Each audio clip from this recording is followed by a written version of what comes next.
CH49 Shri का अपनी मोहब्बत को मौका देना।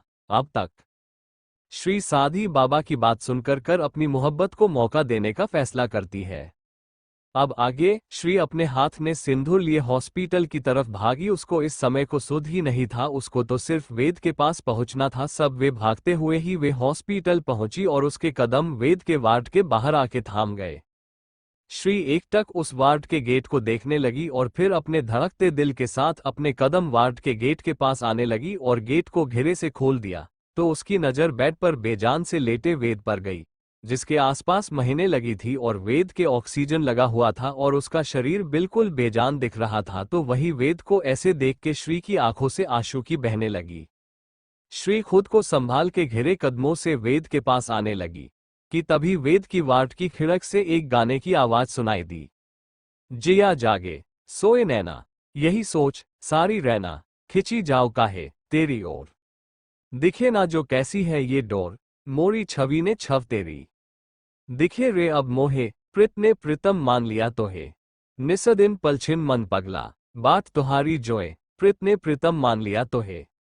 वही श्री वेद के पास पहुंची और वेद के पास है बैठ के अपने कैप्ते हाथों से वेद की फेस को थाम लिया और अपनी कराती आवाज ने बोली, देखिए हम आपके पास आ गए, आप तो ही चाहते थे कि हम आपको अपना ले अपने रिश्ते को अपनाने के लिए।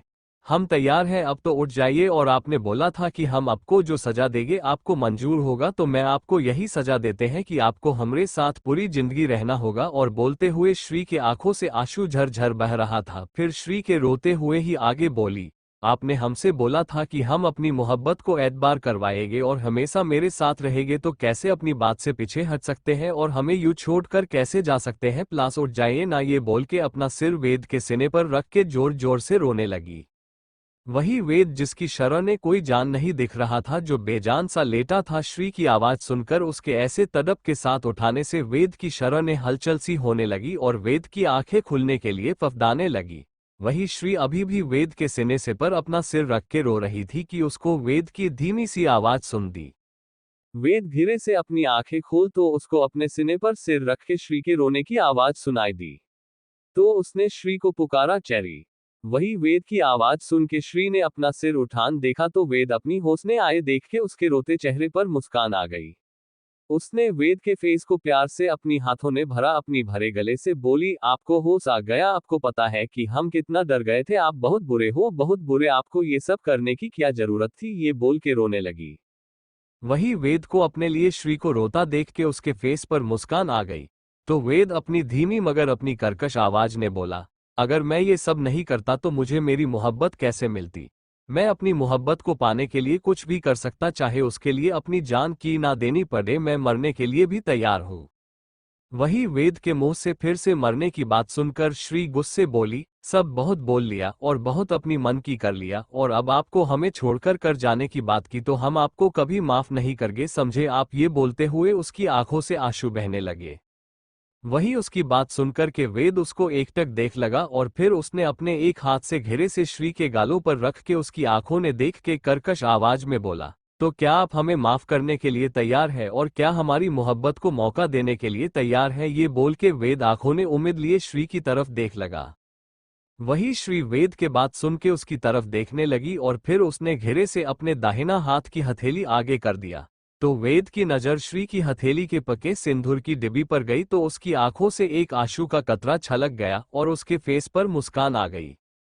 वही श्री वेद को देख के बोली, हम आपको आपकी मोहब्बत को और आपने रिश्ते को एक मौका देने के लिए तैयार है, हम अपनी शादी को मौका देने के लिए तैयार है। ये बोल के वे वेद को एक मुस्कान के साथ देखने लगी।